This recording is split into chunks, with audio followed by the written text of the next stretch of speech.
가짜 행복 고난은 사회라는 책이 있습니다. 이 책의 주장은 아주 단순합니다. 우리가 살아가는 이 사회는 과거와 비교할 수 없을 만큼 풍요로워졌습니다. 그러나 과거에 비교해 보면 행복하기보다는 더 불행해졌다는 것입니다. 경제적으로는 풍요로워졌지만 오히려 행복이 감소하는 현상이 일어나고 있고, 이것을 그래서 풍요의 역설이라고 부릅니다. 한국은 정말 많은 경제 발전을 이루었음에도 불구하고 사람들의 마음이 그러면 행복하냐라고 물을 때 행복을 누리지 못하고 있다는 말들이 많아요. 그래서 행복 열풍이 지금 불고 있다는 겁니다. 근데 문제는 이 행복 열풍이 사람들에게 참된 행복을 가르쳐 주는 것보다는 거짓 행복을 추구하는 그런 분위기라는 거예요. 그래서 한순간의 쾌락을 즐기는 것은 멋진 일이다, 그런 행복을 추구하는 그런 사회 분위기가 있다라는 것입니다. 이 책의 내용을 다 동의하지는 않지만, 그러나 행복하지 않는 현실을 살아가기 때문에 가짜 행복 열풍이 불고 있다라는 그 말에는 어느 정도 동의합니다. 왜냐하면 세계 행복 보고서에 따르면 최근 3년 한국의 행복 지수는 137개국 가운데 57위입니다. 높은 경제 성장을 이루었지만 그에 반해 행복 지수는 되게 낮다라는 거죠. 우리가 살고 있는 미국은 행복 지수로 치면 15위입니다.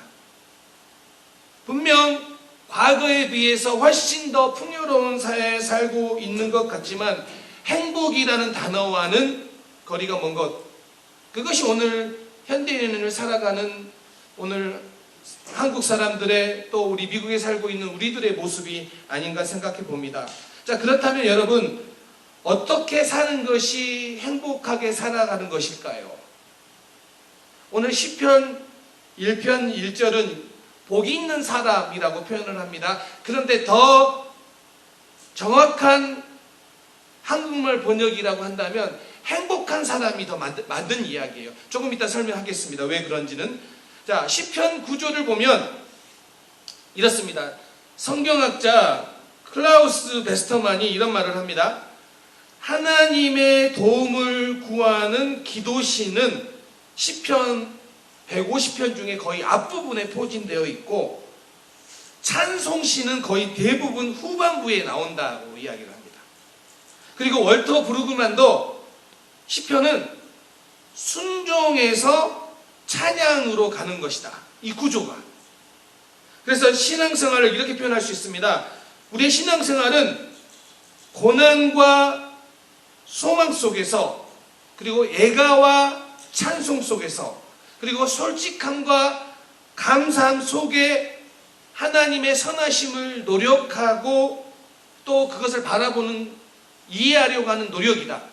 하나님은 선하십니다. 그것을 이해하려고 하는 노력이 이 시편 가운데 이렇게 들어있다라는 거예요. 자, 그 중에서도 오늘 1편인데요. 시편 1편이 그냥 1편 제일 앞에 나와 있는 것이 아닙니다.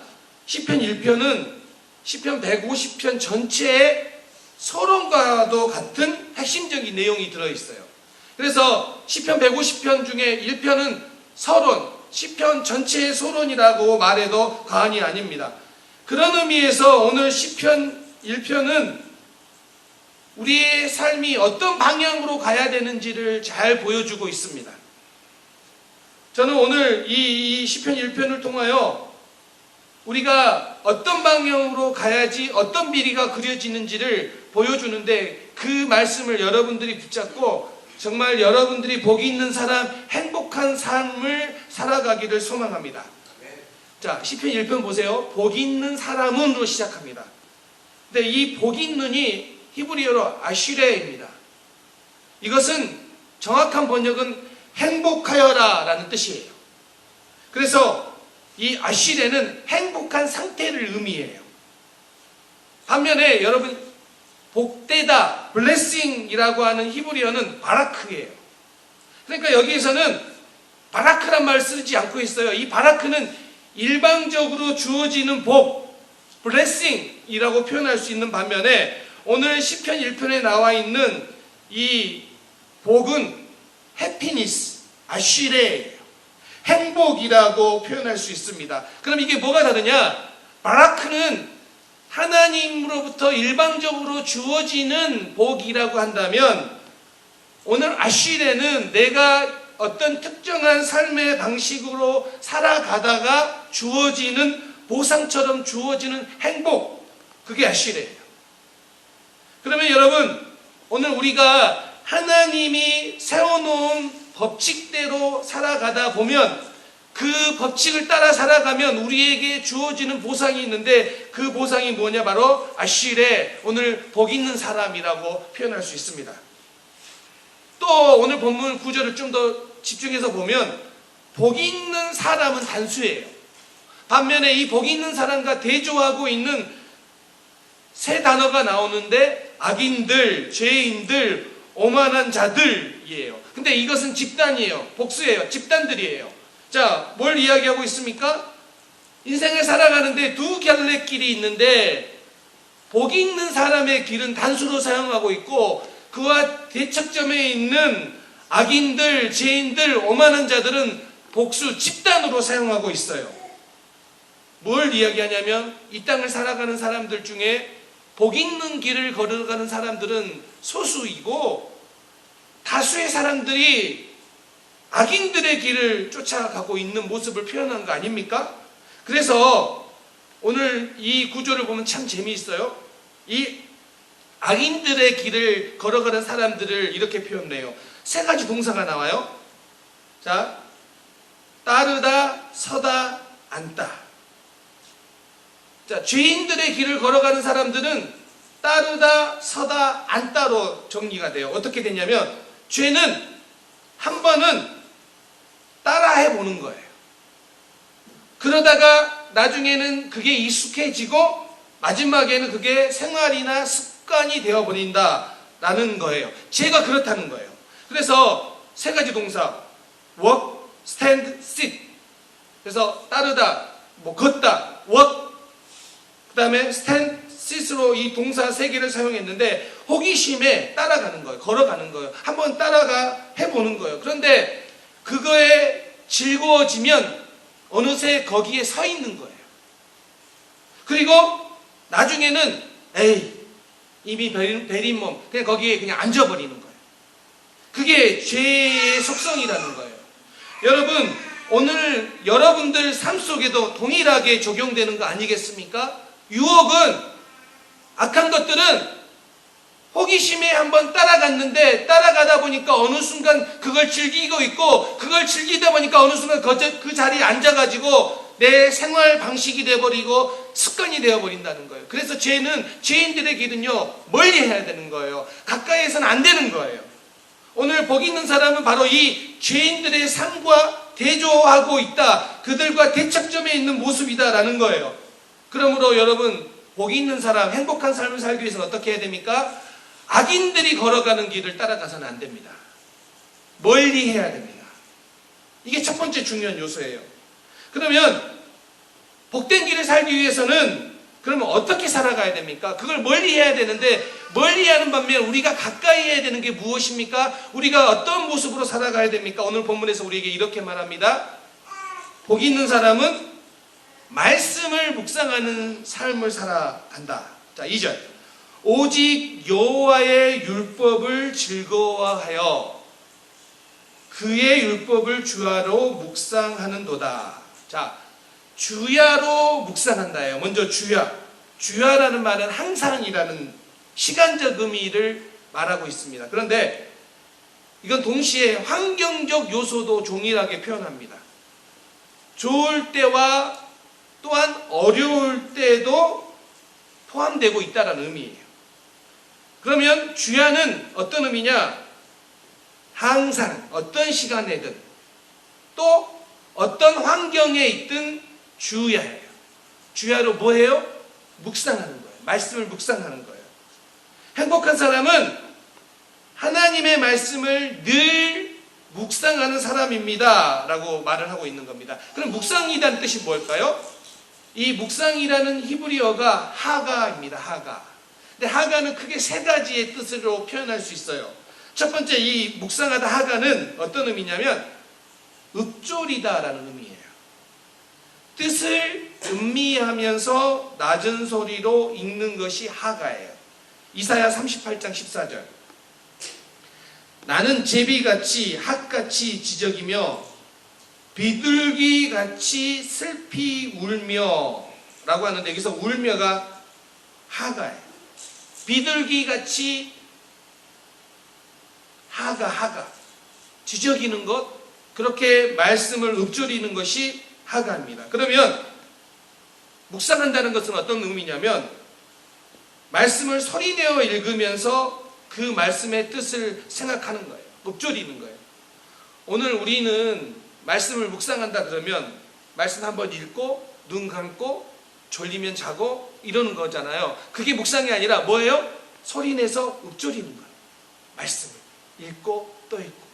그런 의미에서 우리가 리딩 지저스 이렇게 하는 이 매일매일의 말씀을 읽고 듣고 읊조리는 것은 되게 중요한 거예요. 이런 의미가 첫 번째 묵상이에요. 그럼 매일매일 하나님의 말씀을 묵상하는 거예요. 두 번째 하가의 의미는, 묵상이라는 의미는 어떤 의미냐면 으르렁거리다 라는 뜻이 있어요. 맹수가 사냥감을 앞에 두고 잡아먹기 위해 으르렁거리는 것을 하가라고 표현해요. 이사야 31장 4절. 여호와께서 이같이 내게 이르시되 큰 사자나 젊은 사자가 자기의 먹이를 움키고 으르렁거릴 때에 이 으르렁거리다가 바로 하가예요. 자, 어떤 의미냐면 맹수가 그 사냥감을 먹지 않으면 자기가 죽을 수 있기 때문에 그것을 먹기 위해 으르렁거리는 그 모습을 보고 하가, 묵상이다라고 표현을 해요. 오늘 우리가 하나님의 말씀을 먹지 않으면 영적으로 죽는 거예요. 그러니까 그 말씀을 안 먹으면 죽기 때문에 그 말씀을 먹기 위해 으르렁거리고 그 말씀을 집중하여 보고 내가 저것을 반드시 먹으리라라는 그 마음으로 바라보는 묵상이에요. 여러분 안에 이런 묵상의 열망이 있으십니까? 설교를 듣는데도 이런 모습은 절대 하가의 모습은 아니에요. 내가 저 말씀을 반드시 먹어야지만이 내 영이 살아날 것이며 내 삶이 새롭게 될 것이다 라는 그 강렬함으로 바라보는 것이 하가예요. 바라옵기는 우리 모든 성도님들에게, 여러분에게 하가의 은혜가 있으시기를 바랍니다. 그렇게 먹는 자는 살아납니다. 살아납니다. 그래서 우리가 이 말씀을 먹어야 된다라는 거예요. 또 한 가지, 세 번째 하가의 모습이 있는데요. 시편 2편 1절의 말씀이에요. 어찌하여 이방 나라들이 분노하며 민족들이 헛된 일을 꾸미는가. 여기서 꾸민다라는 단어가 하가예요.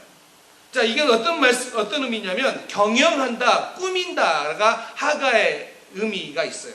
그러면 하나님의 말씀을 묵상한다는 말은 우리가 이렇게 표현해 볼 수 있어요. 하나님의 말씀을 음미하다가 읊조리는 거예요. 보는 거예요. 그러다가 저걸 내가 먹지 않으면 죽는 걸 알기 때문에 맹수와 같이 치열하게 그 말씀을 내가 받아 먹으리라는 그 마음으로 그 말씀에 다가가고, 더 나아가서는 구체적으로 그 말씀이 내 삶에 경영되도록, 내 삶에 들어와 내 삶의 고민과 문제에 대해서 그 말씀을 적용하여 경영하는 게 하가예요. 이게 묵상하는 삶이에요. 어떤 사람이 행복합니까? 묵상하는 사람이 행복한 거예요. 이렇게. 그런데 여러분, 나 성경 들었어. 매일 올려주는 그 유튜브 성경 말씀 들었어. 이 정도에 머무는 거 아니에요. 또 나 설교 들었어. 내 마음은 딴 데 있고 내 머리에는 딴 생각 많이 한다고 할지 모르지만 나 그 자리에서 내 귀로 설교 들었어. 이 정도에 머무는 것이 아니라 내가 묵상한 말씀, 내가 들은 말씀을 내 삶에 연결시키는 상태까지 가는 것이 바로 하가입니다. 복된 사람, 아슈일에는 바로 하나님의 말씀을 묵상하는 사람입니다. 여러분 모두가 바로 그와 같은 인생 될 수 있기를 주님의 이름으로 축원합니다. 아멘. 그래서 어떤 일이 일어나냐면 이렇게 묵상하는 사람들에게는 자, 시험이라는 단어가 있는데 헬라어 단어가 페라이스모스예요. 그런데 동사는 페라이조예요. 이 단어는 성숙함과 생명으로 이어지는 통로가 될 수 있고, 그렇게 되면 이게 시련이라는 단어로 해석되어지고, 또 죄로도 유혹될 수 있는데 그렇게 되면 유혹이라는 단어로 해석돼요. 그러니까 이 페라이스모스는 시련으로 해석되기도 하고 유혹으로 해석되기도 해요. 그런데 어느 쪽으로 해석되느냐, 이해해야 되느냐는 저는 문맥에 따라 달라져요. 그러면 우리는 이렇게 말할 수 있어요. 오늘 우리들의 반응이, 우리가 시험이라는 단어를 만났을 때 그 시험이 우리를 때로는 시련으로 이어지기도 하고 유혹으로 되기도 하는 거예요. 이제 시련으로 되어지면, 이것을 이기면 우리는 성숙해지고 생명의 풍성함을 누리게 되고, 유혹으로 이어지면 넘어지고 쓰러지는 거예요. 자, 그런데 이 단어가 어디에 나오냐면 마태복음 4장 1조에 페라이조라는 단어가 나와요. 그때 예수께서 성령에게 이끌려 마귀에게 시험 받으러 광야로 가사, 여기서 시험이 바로 페라이조예요. 사단이 예수님을 시험, 페라이조 했어요. 그런데 주님이 그 시험을 받았는데 그 시험이 받아서 어떻게 이기셨습니까? 말씀으로 이겼어요. 오늘 말씀 묵상이 왜 능력이 있느냐? 시험이 다가올 때 우리는 그 말씀을 받은 우리들은, 그 말씀을 묵상한 우리들은, 하간 우리들은 어떻게 돼요? 그것이 시련을 넘어서 그 다음에 성숙과 풍성함으로 이어지게 되는 거예요. 그래서 사랑하는 성도님들, 이 말씀 묵상하는 삶, 말씀을 하가하는 삶이 얼마나 중요한지 몰라요. 우리 동의하잖아요. 우리 에머슨도. 또 뿐만 아니라 이렇게 말씀을 따라 살아가는 사람들은 어떤 복이 있느냐, 어떻게 이어지느냐, 오늘 본문에서 그렇게 이야기합니다. 시냇가에 심겨진 나무와 같은 인생을 살아간다는 거예요. 자, 3절. 이렇게 복 있는 인생, 하가 말씀을 묵상하는 인생은 그는 시냇가에 심은 나무가 철을 따라 열매를 맺으며 그 잎사귀가 마르지 아니한 같으니 그가 하는 모든 일이 다 형통하리로다. 자, 여기에서 이 시냇가는 저절로 만들어진 그런 시내, 강이 아니에요. 이것은 농사를 짓기 위해 일부러 만들어 놓은 시내예요. 그래서 관계용 수로를 뜻하는 게 바로 여기 이 시냇가예요. 자, 문제는 뭐냐면 자연천은 건기 때, 비가 안 올 때에는 말라버려요. 그러니까 자연천 옆에 있는 나무는 건기가 되면 그 나무도 말라 비틀어질 수 있는 거예요. 그러나 오늘 여기에 나와 있는 이 시냇가는 건기가 되어도 절대 마르지 않는 그런 시냇가예요. 그것은 항상 물이 있는 곳이에요. 그래서 에레미야 17장 7절 8절에서도 이렇게 표현합니다. 자, 그러나 무릇 여호와를 의지하며 여호와를 의뢰하는 그 사람은 복을 받을 것이라. 그는 물가에 심겨진 나무가 그 뿌리를 강변에 뻗치고 더위가 올지라도 두려워하지 아니하며 그 잎이 청청하며 가무는 해에도 걱정이 없고 결실이 그치지 아니함 같으리라. 이게 바로 여기서 말하는 시내. 그리고 그 시냇가에 심은 나무, 심겨진 나무. 여기서 심은이라고 번역된 히브리어가 샤틀인데, 이거는 그냥 거기에 어쩌다가 자란 나무가 아니라 누군가에 의해서 일부러 그곳에 옮겨진 나무예요. 그래서 이건 수동태예요. 수동태. 그 시냇가에 심겨진 나무와 같은데 그 나무는 거기에 있기 때문에 그 나무라고 표현하는 것이 아니라 일부러 의도적으로 누군가가 그 자리에 갖다 심어놓은 나무예요. 그리고 그 나무는 항상 물이 풍족하게 공급되는 나무예요. 이게 묵상하는 사람들이 받는 복의 의미예요. 그래서 여러분, 우리의 인생은 능동태가 아니라 수동태입니다. 수동태라는 의미는 내가 원하는 대로, 내가 바라는 대로가 아니라 누군가의 뜻대로 사라지고 있는 거예요. 이게 수동태 인생이에요.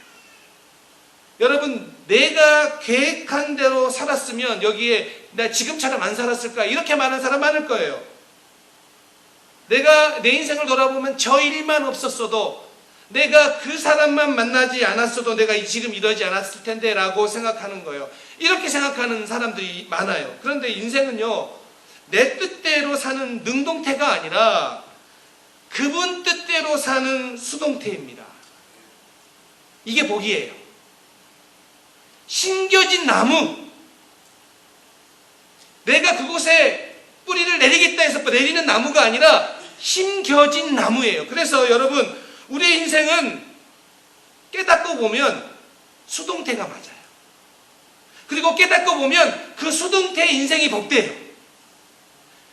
그것을 깨닫고 알아갈 수 있는 은혜가 필요해요. 오늘 시편 1편은 그럽니다. 그래서 이렇게 말하는 거예요. 악을 멀리하고 하나님의 말씀을 주야로 묵상하면 마치 그 인생은 하나님이 시냇가 옆에 심겨놓은 나무와 같은 인생이다. 여러분, 나무의 가장 큰 복이 뭡니까? 이 나무는 철을 따라 과실을 맺는 거예요. 그런데 여러분, 시냇가에 뿌리를 내리고 살면 분명하게 과실을 맺습니다. 근데 그 나무의 열매는 누가 먹습니까? 나무가 먹으면 큰일 나요. 다른 동물들이 먹거나 다른 사람들이 먹어야 되는 거예요. 열매는 나를 먹이려고 먹이는 게 아니라 열매가 맺혀지면 그 주변에 있는 사람들이 풍성해지는 거예요. 왜 우리가 열매 맺는 사람이 중요하냐? 여러분이 열매 맺음으로 여러분 주위에 있는 사람들은 풍성함을 누리는 거예요. 그래서 예수님은 이렇게 말씀하셨어요. 잎이 무성한 무화과 나무, 그런데 열매가 없는 그 나무를 책망하셨어요. 여러분, 잎이 무성하다라는 뜻은 분주하고 바쁘게 살았다는 뜻이기도 해요. 그런데 열매가 없기 때문에 예수님 뭐라고요? 책망하신 거예요. 마가복음 11장 13절 14절.